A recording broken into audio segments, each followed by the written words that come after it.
آتے مدینہ سے احرام بند گئے، صحابہ نے تیاری کر لی، لبیک پڑھتے ہوئے حدیبیہ کے مقام پہ پہنچ گئے۔ قریش مکہ نے روک لیا، 1 2 4 بندے نہیں 1500۔ احرام کس نے بندوایا؟ کس لیے باندھا ہے؟ بولے نا، عمرہ کرنے کے لیے۔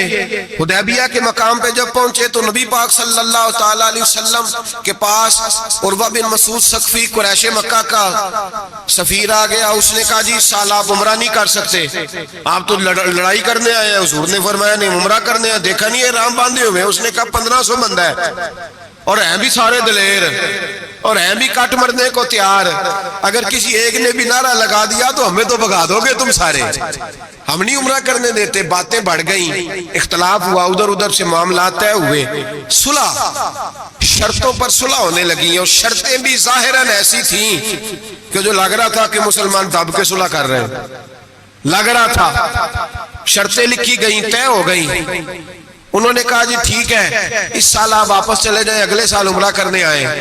حضور نے فرمایا، توجہ ہے میری بات پر، یہاں کوئی بندہ کہہ دینا، ابا جی کہہ دینا بیٹے خیر ہو جائے گی، فلانا کام کر لے، تے بچے بعد گل بھیجنے کہتے تسا مینوں آکھیا جی کر لے۔ پیر صاحب تو خیر ویسے ہی گئے نا کام سے سرے سے، کہتے نے کہا پیر ہے، یہ کرامت ہی کوئی نہیں۔ وہ فیصل آباد کے پاس ایک بابا جی کی حکایت میں نے سنی، بابا جی کی ماننے والی زیادہ بیبیاں تھیں۔ بابا جی منگل والے دن فوت ہو گئے۔ انہوں نے کہا ایک کدو کامل سی، کامل ہوں تو جمعے نو مردہ تے دین ہی نہیں چنگا لیا آپ پیر نے، اسی نہیں مننا کو۔ تو اللہ والوں کی بات بڑی نرالی ہوتی ہے۔ بابا جی اٹھ کے بیٹھ گئے، کہنے لگے چلو یہ کیڑی گل ہے، جمعے نو مر جا گیا۔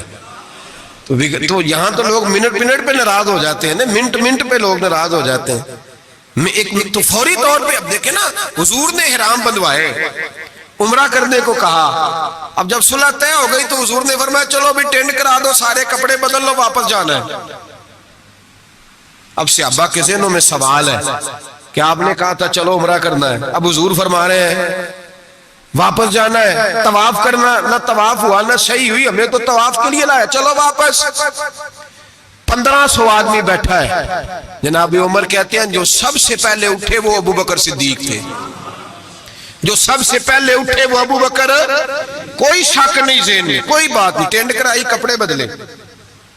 فرماتے ہیں پھر دھیرے دھیرے لوگ نہ بوجھل قدموں سے اٹھے، کہتے ہیں باقی تو ذرا ٹھنڈے تھے، بول نہ سکے، میں ذرا تیز مزاج تھا، مجھ سے غصہ سنبھالا نہ گیا۔ میں حضور کے خیمے میں، ترکی کپڑے کا خیمہ نبی پاک نے لگایا ہوا تھا، جاگ رہے ہیں آپ لوگ؟ بڑی خاص بات ہے، خاص توجہ سے سننا۔ ایمان اس طرح مضبوط رہتا ہے، عقیدہ یوں بچتا ہے، ذرا ذرا سی بات پہ ذرا اس کا، آج میں نے فلانے اسکالر کو سن لیا ہے تو سود کے بارے میں بتاؤ، آج فلاں جناب میں نے بندہ سن لیا ہے، نہ آگے کا پتہ نہ پیچھے کا پتہ۔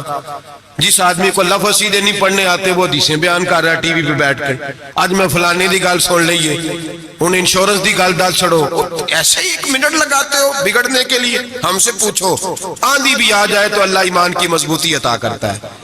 یہ کیسے ہو سکتا ہے؟ کبھی حاشیہ خیال میں ہی بات نہیں گزری۔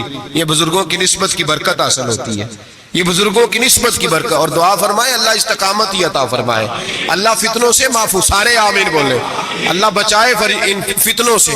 حضرت ابو بکر، کتنا کڑا وقت ہے، فرماتے ابو بکر صدیق اٹھے، ٹینڈ کرائی، آ گئے، آہستہ آہستہ سب اٹھے۔ عمر کہتا ہے مجھے بڑا جلال تھا، میں سیدھا حضور کے حجرے میں، اور جاتے ہی سلام لی تو سخت جملے، اور جناب عمر ساری زندگی رویا کرتے تھے کہ مجھے پچھتاوا نہیں جاتا۔ سیدھا گیا اور جا کے کہا حضور آپ اللہ کے سچے رسول نہیں؟ کہا سچا رسول ہوں۔ کہا قرآن سچا نہیں؟ سچا ہے۔ اسلام سچا نہیں؟ حضور نے فرمایا سچا ہے۔ تو کہا حضور پھر ہم دب کے صلح کیوں کریں؟ جناب عمر فرماتے ہیں نبی پاک نے کہا عمر میں اللہ کا رسول ہوں، وہی کہتا ہوں جس کا میرا رب مجھے حکم دیتا ہے۔ جناب عمر کہتا ہے میں نے فوراً حضور کی بات دہرائی، میں نے کہا یا رسول اللہ آپ نے کہا نہیں تھا طواف کریں گے، احرام باندھ لو؟ تو حضور نے فرمایا میں نے کہا تھا طواف کریں گے، یہ تو نہیں کہا تھا اسی سال ہی کریں گے، یہ تو نہیں نہ کہا تھا اسی سال ہی کریں گے۔ حضرت عمر کہتے مجھے تسلی نہ ہوئی، میرے اوپر غصے کا غلبہ تھا، میں باہر نکلا سیدھا ابو بکر کے خیمے میں، سیدھا حضور کی اور جناب صدیق اکبر کی ملاقات نہیں ہوئی درمیان میں، میں گھس گیا جناب صدیق اکبر کے خیمے میں، اور جاتے ہی سلام کے بعد وہی سخت جملے کہتے ہیں جب میں داخل ہوا تو سارے پریشان ہیں، ابو بکر تسلی کے ساتھ کھجورے کھا رہا، پرواہ ہی کوئی نہیں، کھجورے کھا رہے ہیں۔ میں گیا، میں نے کہا السلام علیکم، وعلیکم السلام، میں نے کہا تو موج میں ہے، ہماری ٹینشن نہیں جا رہی۔ کہنے لگے کیا ہو گیا؟ میں نے کہا یہ سچے رسول نہیں؟ کہنے لگے سچے ہیں، قرآن سچا نہیں، سچا ہے، اسلام سچا نہیں۔ ابو بکر کہنے لگے سچے، تو کہنے لگے پھر ہم دب کے صلح کیوں کریں؟ تو کہتے ہیں جناب ابو بکر صدیق کہنے لگے عمر چپ کر، تیری میری بات نہیں، وہ اللہ کے رسول ہے، وہی کہتے ہیں جس کا اللہ انہیں حکم ارشاد فرماتا ہے۔ فرماتے منوان وہی لفظ جو حضور نے بیان کیے، کہتے ہیں میں نے بھی فوراً کہا، میں نے کہا انہوں نے کہا نہیں تھا کعبے کا طواف کریں گے؟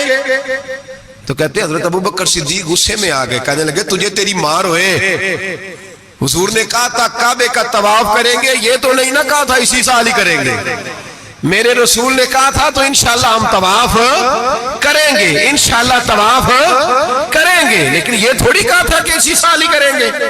جناب سیدنا عمر فرماتے ہیں میں خیمے سے نکل آیا، آ کے بیٹھا، وضو کیا، غصہ ٹھنڈا ہوا، تو میں نے کہا عمر یہ کیا بات ہوئی یار؟ وہی لفظ ابو بکر کہتے ہیں جو رسول پاک نے بیان فرمائے، وہی انداز جناب صدیق اکبر کا ہے جو نبی پاک کا ہے۔ فرماتے ہیں پھر میری آنکھوں میں آنسو آئے، اور میں نے کہا عمر تو نے ایمان میں کیا آگے گزرنا، تو نے عمل میں کیا آگے گزرنا ہے؟ ابو بکر کا تو ایمان ہی تجھ سے بڑا مضبوط ہے، ایمان ہی بڑا مضبوط ہے۔ ساری زندگی ایک منٹ کے لیے ذہن میں خیال ہی نہیں آیا، ایک سوال نہیں کبھی نبی پاک سے پوچھا۔ جناب صدیق اکبر نے ہمیں سمجھایا جب مان لو نا پھر سوالات نہ کیا کرو، پھر ادھر ادھر نہ دیکھا کرو، پھر دائیں بائیں دھیان نہ کیا کرو، پھر سیدھی توجہ، سیدھا خیال اپنے اللہ اور اس کے رسول کی طرف رکھو، ایمان اپنا مضبوط، ایسے ہی ہر ہوا کا شکار نہ ہو جاؤ۔ حضرت صدیق اکبر کے عقیدے بتاتے ہیں کہ سیدھی سمت نبی پاک سید عالم صلی اللہ علیہ وسلم کے جانب۔ اور پھر دیکھیں انداز کیا ہے حضور کے لیے، انداز کیا ہے جناب صدیق اکبر کا، طریقہ کیا ہے؟ نبی رحمت سید عالم نور مجسم صلی اللہ علیہ وسلم کی جہاں رضا ہوتی ہے نا، وہاں جناب صدیق اکبر عقل دوڑاتے ہی نہیں۔ اقبال نے کہا بے خطر کود پڑا آتش نمرود میں عشق، بے خطر کود پڑا آتش نمرود میں عقل تھی محو تماشائے لبے بام ابھی، اور کہنے لگے پختہ ہوتی ہے اگر مصلحت اندیش ہو عقل، اور عشق ہو مصلحت اندیش تو ہے خام ابھی کچا ہے، اگر سوچ سمجھ کے چل رہا کچا ہے۔ جناب صدیق اکبر منٹ نہیں لگاتے تھے، حضور نے کہا یہ جگہ خریدنی ہے، مسجد نبوی کی جگہ خریدنی ہے، جناب صدیق اکبر دوڑے گئے، ان بچوں سے بات کی، دروشی